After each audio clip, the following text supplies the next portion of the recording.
Hello students and dear friends. Now today I am going to start the second part of chemical kinetics. So I hope you are stay in home and be safe and continue learning. So give your time on education and your study. Don't waste the time in this lockdown time. So today we started the second part of our video chemical kinetics. Last day we discussed about the part 1 and today I started the part 2 of chemical kinetics, in which first one is rate law expression. Rate law expression, दर नियम व्यंजक या दर नियम जैसे कहें, यह है हमारा rate law expression. किसी भी रिएक्शंस के रेट निकालने के लिए हमारा एक्सप्रेशंस कैसे होगा। So I hope you enjoying the videos and please like, subscribe and ring the bell icon.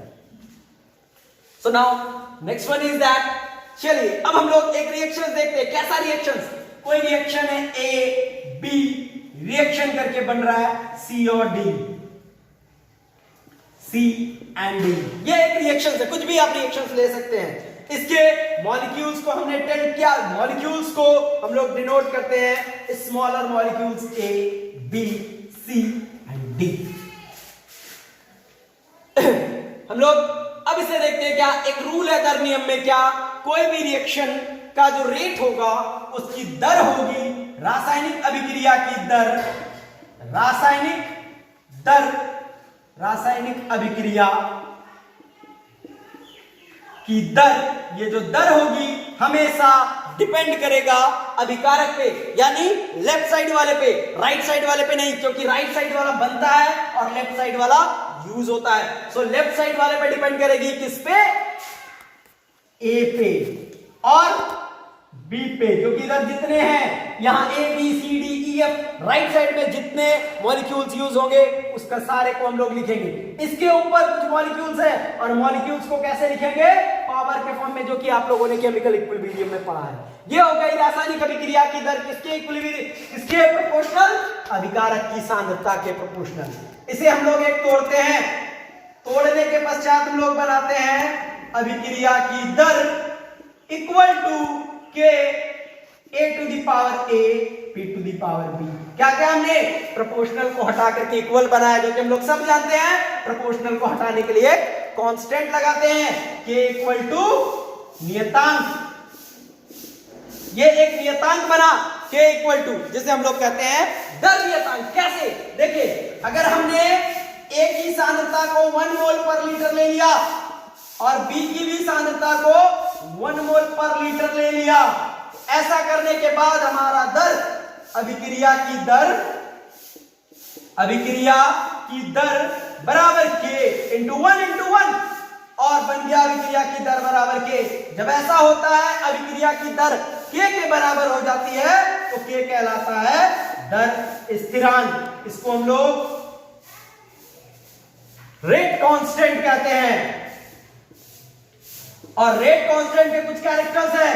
इसे इसकी मात्रा से कोई लेना देना नहीं है, यानी अभिकारक की मात्रा बढ़ती है घटती उसे कोई मतलब नहीं है। उसे मतलब है अभिक्रिया के ताप से। अगर ताप बढ़ेगी तो के का मान भी बढ़ेगा। सो डिफिनेशन क्या हो सकता है? जब हमारे अभिकारक की सांद्रता इकाई हो जाए और दर अभिक्रिया दर के बराबर हो जाए तो उसे कहते हैं हम लोग दर स्थिरांक। कुछ इसके वैल्यू है। Rate constant depend upon rate of reactions. दर पे के का मान निर्भर करता है, जितनी दर होगी के का मान उसी आधार पर निकलेगा। चलिए आज हम लोग देखते हैं दूसरा terms, this is called order of reaction. Order of reaction बहुत ही हल्की चीज है, तुरंत याद हो जाएगी, समझ जाएंगे तुरंत। Order of reaction, order of reaction क्या है? अभिक्रिया की कोटि, अभिक्रिया की कोटि। कैसे निकालते हैं? फिर वही एक रिएक्शन है, एक रिएक्शन जिसमें ए बी सी और डी इन्वॉल्व है। जिसे हम लोगों ने रिप्रेजेंट किया कुछ इस तरीके से, A B C D। एक दर समीकरण हम लोगों ने लिख रहा, क्या लिखा? अभिक्रिया दर बराबर K A to the power A and B to the power B। ये जो रिएक्शन, ये जो हम लोग इक्वेशन लिखते हैं, इसमें जितने भी पावर्स होंगे, इक्वेशन में जितने भी पावर्स होंगे, कोटि बराबर निकलेगी, इसे कोटि कहते हैं या क्रम भी कहते हैं। कोटि निकलेगी A प्लस बी, यानी रिएक्शन में जितने पावर्स है उसको ऐड कर दीजिए, बन जाएगी आपका order of reaction. Order of reaction इसी तरह से हम लोग करते हैं कि एक पावर्स को ऐड कर देते हैं, बन जाता है रिएक्शन। जैसे क्या, ये देखिए एक reaction N2 plus CO3 plus HCl, then formation of CaCl2 plus CO2 plus H2O। ये एक रिएक्शन है। अगर हमें इसकी दर निकालनी है तो हम लोग कुछ इस तरीके से लिखेंगे, अभिक्रिया दर बराबर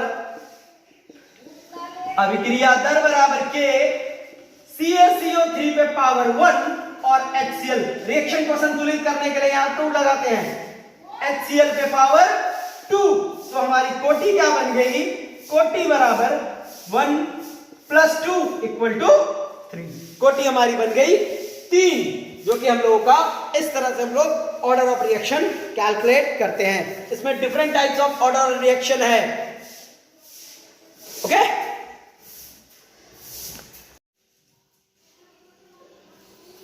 so now we started that। so हम लोगों ने देखा था क्या कि रेट ऑफ रिएक्शंस और ऑर्डर ऑफ रिएक्शंस को। अब हम लोग देखेंगे रेट कांस्टेंट को due according to order of reaction, यानी अभिक्रिया के कोटि से, अभिक्रिया के क्रम से कैसे के यूनिट्स को हम लोग डिसाइड करते हैं। के यूनिट्स को हम लोग किस तरह से डिसाइड करेंगे? Order of reaction.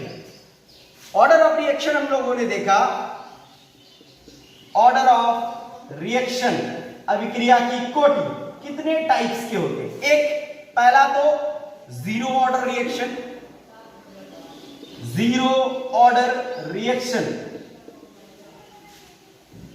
शून्य कोटि अभिक्रिया, शून्य कोटि अभिक्रिया।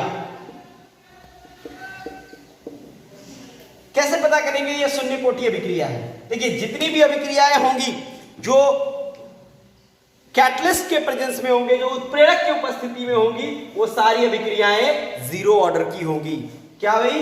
एक A से बन रहा है उत्पाद, ये जीरो ऑर्डर होगा कब? जब अभिक्रिया दर equal to K proportional to A to the power naught, क्योंकि कोटि हम लोग कैसे निकालते हैं? पावर से। सो अभिक्रिया दर बराबर K A to the power naught, ऐसा होगा शून्य कोटि अभिक्रिया। जीरो ऑर्डर रिएक्शन में हम लोग A टू द पावर, यानी कोई भी रिएक्टेंट है, रिएक्टेंट पे पावर जीरो रहेगा, रिएक्टेंट के पावर जीरो पे ही हम लोग जीरो ऑर्डर रिएक्शन डिसाइडेड करेंगे। इसका यूनिट क्या होगा? निकालते हैं, K की इकाई। तो क्या बना? अभिक्रिया दर बटा A टू द पावर 0। अभिक्रिया दर मतलब हम लोग क्या जानते हैं? अभिक्रिया दर बराबर सांद्रता बटा समय। सांद्रता बटा समय जब हम लोगों ने किया तो सांद्रता क्या होती है? मोल प्रति लीटर, मोल प्रति लीटर बटा समय T, यानी मोल पर लीटर पर सेकेंड, या टाइम पे इनवर्स, जैसा हम लोग लगाएं सेकेंड मिनट, बट मोस्टली हम लोग सेकेंड ही लेते हैं। सो इसकी इकाई क्या हो गई? मोल प्रति लीटर प्रति सेकेंड बाय A मतलब concentration, concentration mole per litre के ऊपर क्या? Zero, that means no units. So mole per litre per second by 1 equal to mole per litre per second. सो के की इकाई हम लोगों की क्या निकली? मोल पर लीटर पर सेकेंड। किसके केस में? जीरो ऑर्डर के केस में।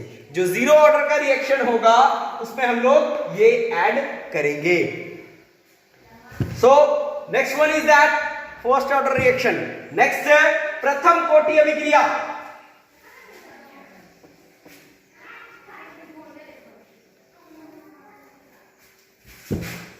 प्रथम कोटि अभिक्रिया, first order reaction. First order reaction, प्रथम कोटि अभिक्रिया। इसमें हम लोग क्या करते हैं? इसमें हम लोग करते हैं क्या कि जब कोई रिएक्शन हो रहा है, सपोज ए से कोई उत्पाद बन रहा है, यानी रिएक्टेंट ए है जिससे कोई प्रोडक्ट बन रहा है, अगर ऐसा है तो इसका ये क्या होगा? सिंपल अभिक्रिया दर proportional to A to the power 1, यानी कोटि किससे निकल रही है? पावर से। प्रथम कोटि है तो पावर 1, जीरो कोटि है तो पावर 0, 2 कोटि होगी तो पावर 2। सो अभिक्रिया दर अब वी कैन राइट, हम लोग अच्छे से लिख सकते हैं अभिक्रिया दर बराबर के ए टू द पावर 1। समझ गए? अब हम लोग क्या निकालते हैं? के की इकाई, यूनिट ऑफ के। के की इकाई, के की इकाई में हम लोग क्या होगा? अभिक्रिया दर,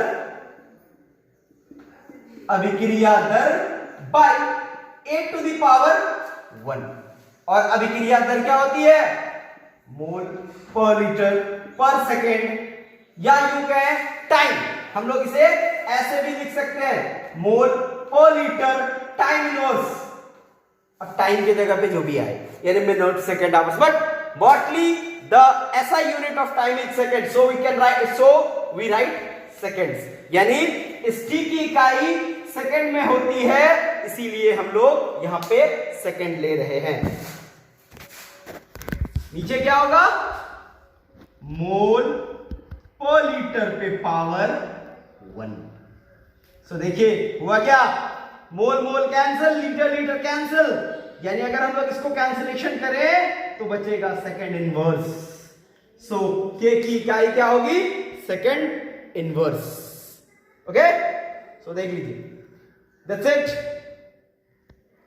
नेक्स्ट वन, द्वितीय कोटि, सेकंड ऑर्डर रिएक्शन।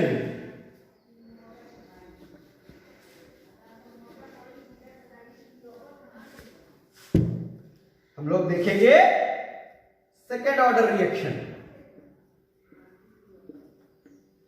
द्वितीय कोटि अभिक्रिया।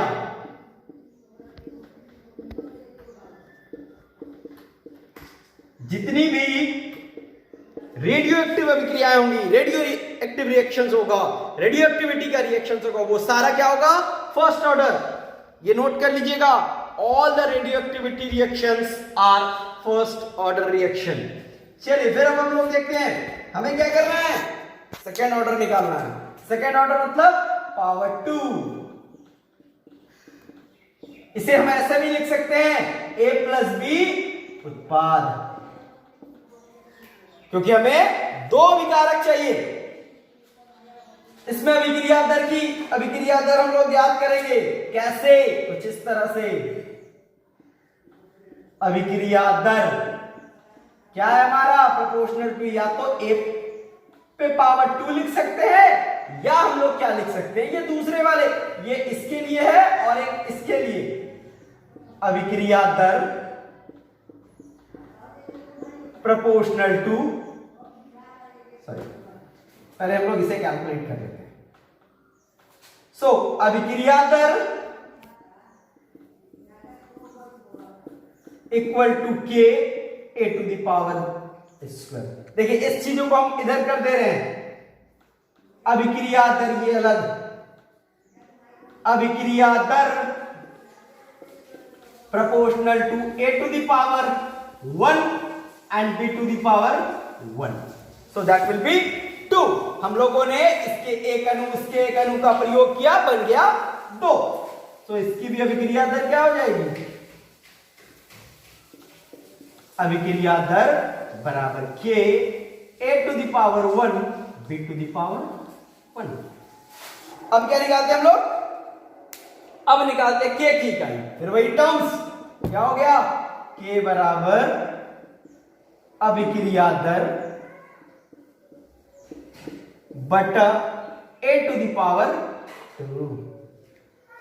अब क्या करते हैं हम लोग? यूनिट्स को बैठाते हैं। अभिक्रिया दर की इकाई मोल प्रति लीटर प्रति सेकंड। फिर मैं कह रहा हूं सेकंड टाइम का ऐसा यूनिट है, इसीलिए हम लोग सेकंड्स लिख रहे हैं। स्क्वायर यानी हमारा क्या बन गया? ऊपर मोल पर लीटर पर सेकंड, नीचे मोल पे स्क्वायर लीटर पे -2। इसे हम लोग चेंज करते हैं उलट के, तो मोल मोल कैंसिल, नीचे बच गया मोल तो -1। इसे कैंसिल किया तो लीटर +1 और साथ में। समझ में आया? क्या क्या हमने मोल मोल कैंसिल किया, नीचे 1 आया, 1 को ऊपर लेके गए तो माइनस, लीटर यहां से ऊपर गया तो +2 बन गया 1 और सेकंड तो है। Okay, so this is the unit of second order reaction. देखिए ये ऑब्जेक्टिव्स के क्वेश्चन है, आप लोग याद रखिएगा यूनिट जरूर, जो न्यूमेरिकल्स में काम देंगे काइनेटिक्स के। सो नेक्स्ट हम लोग देखते हैं मॉलिक्यूलरिटी, आणविकता। कोटि के बाद आणविकता। छद्म कोटि अभिक्रिया, छद्म कोटि अभिक्रिया, स्यूडो ऑर्डर रिएक्शन या स्यूडो फर्स्ट ऑर्डर रिएक्शन भी कहते हैं। फर्स्ट ऑर्डर रिएक्शन इसे कहते हैं छद्म प्रथम कोटि अभिक्रिया, स्यूडो फर्स्ट ऑर्डर रिएक्शन। होता क्या है? देखिए फर्स्ट ऑर्डर है, लगता है फर्स्ट ऑर्डर है, यानी देखने में लगता है इसका ऑर्डर दूसरा कुछ होगा, बट एक्चुअली ये होता है प्रथम कोटि अभिक्रिया। वैसी अभिक्रियाओं को हम लोग कहते हैं छद्म प्रथम कोटि अभिक्रिया।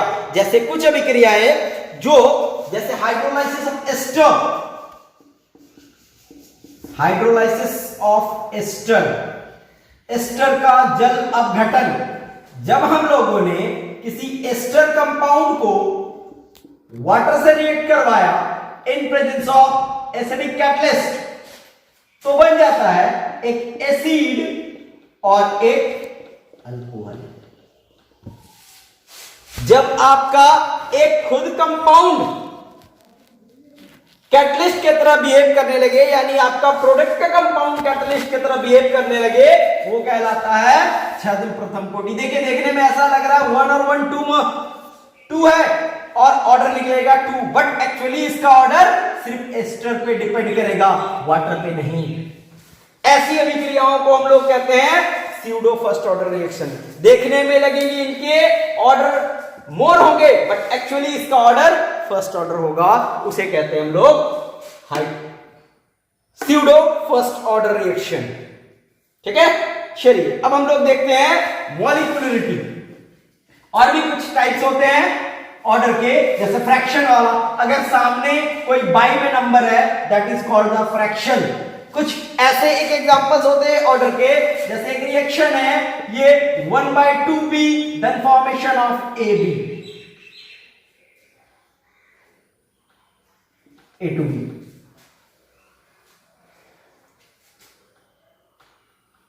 sorry, this is A2B, AB। So इस तरह की रिएक्शन को हम लोग फ्रैक्शनल ऑर्डर में कहते हैं। कैसे निकालेंगे इसकी दर? अभिक्रिया दर या कोटि। अभिक्रिया दर बराबर क्या होगी? K 1 पे power 1 and B2 to the power half. कोटि क्या हो जाएगी? क्या करते हैं हम लोग? पावर्स को ऐड करते हैं। That's it। बस इतना ही करना है। ऑब्जेक्टिव क्वेश्चन इससे जरूर रहते हैं एग्जाम में। ये पावर को ऐड करना है और हमारा फ्रैक्शन बन गया। ठीक है, ये हो गई हमारी फ्रैक्शनल ऑर्डर रिएक्शन।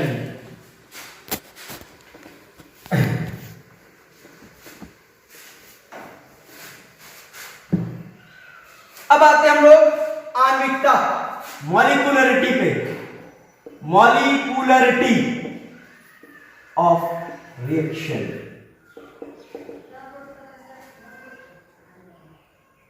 अभिक्रिया की आणविकता, अभिक्रिया की आणविकता, जैसा कि वर्ड से आणविकता डिपेंड करेगा अणुओं की संख्या पर। जैसे जैसे अणुओं की संख्या होगी वैसी वैसी हमारी मॉलिक्यूलरिटी होगी। तो क्या कहते हैं, किसी रासायनिक अभिक्रिया में स्लो स्टेप, जो रेट डिटरमाइनिंग स्टेप होगा, स्लो स्टेप यानी rate determining step, rate determining step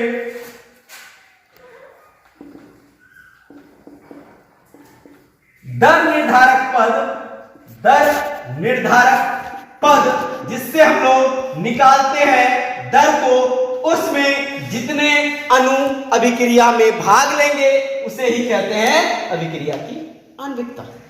क्या फिर से, जब कोई रिएक्शन, जैसे मान लीजिए हमने एक होकर आया, उत्पाद बन गया, कितने अणु यूज हुए, एक अणु, तो इसकी आणविकता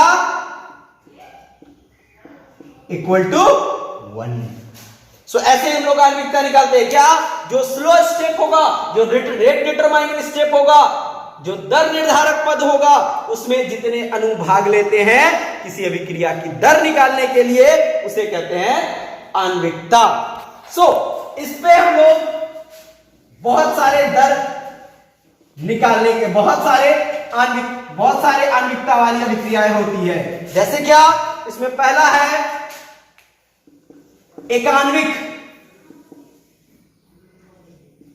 एकान्विक फर्स्ट,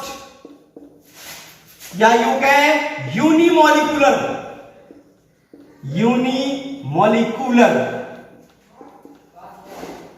एकान्विक अभिक्रिया। ऐसी अभिक्रियाएं जिनमें अणुओं की संख्या 1 होगी। जब एक अणु यूज होते हैं उसे कहते हैं हम लोग एकान्विक अभिक्रिया है। जैसे क्या, ये एक रिएक्शन है, CaCO3 को हमने हीट किया, बन जाता है CaO प्लस CO2, क्या निकला, गैस। ये देखिए यहां पे अणुओं की संख्या कितनी है, कुछ नहीं नंबर से, कुछ नहीं नंबर से मतलब आणविकता 1 है। तो ये एक आणविक अभिक्रिया हो गई। दूसरी है द्विआण्विक अभिक्रिया, द्विआण्विक अभिक्रिया कैसे, अणुओं की संख्या 2 होगी, सीधी सी बात है। जैसा क्या, हम लोग इस रिएक्शंस को करवाते हैं, क्या भाई, NaOH plus HCl, then formation of NaCl plus H2O। यहां पे अणुओं की संख्या इसकी 1 और इसकी 1, ये हो गई द्विआण्विक अभिक्रिया। या फिर हम लोगों ने 2HI को ब्रेक डाउन किया तो बन गया H2I2। ये जो अभिक्रिया होगी ये होगी द्विआण्विक अभिक्रिया।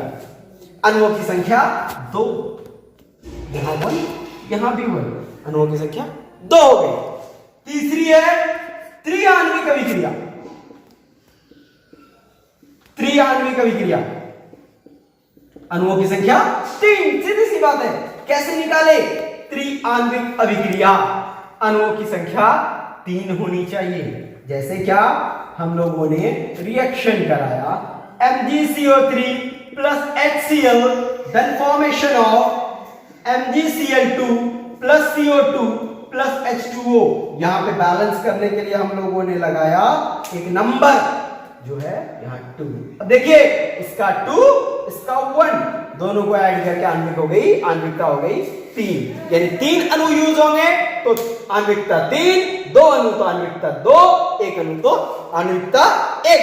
This is called the molecularity of reaction, आणविकता। इसमें भी ऑब्जेक्टिव्स हो सकते हैं कि किसी रिएक्शन की आणविकता। 2 चीज हम लोगों ने जानी, क्या, ऑर्डर जो होता है वो पावर होता है।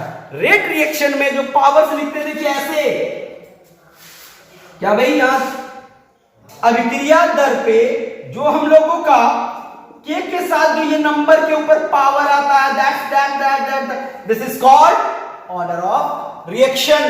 एंड जो हम लोगों का रिएक्शन में स्टार्टिंग स्टेट्स में होता है वो कहलाता है molecularity. Molecularity never zero but order of reaction में बी जीरो। मॉलिक्यूलरिटी कभी जीरो नहीं हो सकती है, क्योंकि हमेशा अगर रिएक्शन हो रहा है तो कोई ना कोई अणु उसमें पार्टिसिपेट कर रहा है। बट इस पे जो हमारा ऑर्डर है उसमें जीरो ऑर्डर हो सकता है। और जीरो ऑर्डर कब होगा? जितना भी कैटालाइटिक या एंजाइम वाला रिएक्शंस होगा वो सारा हम लोगों का जीरो ऑर्डर का रिएक्शन होगा। यूनिमोलिकुलर, बायमोलिकुलर इसे कहते हैं बायमोलिकुलर, और इसे कहते हैं ट्राइमोलिकुलर।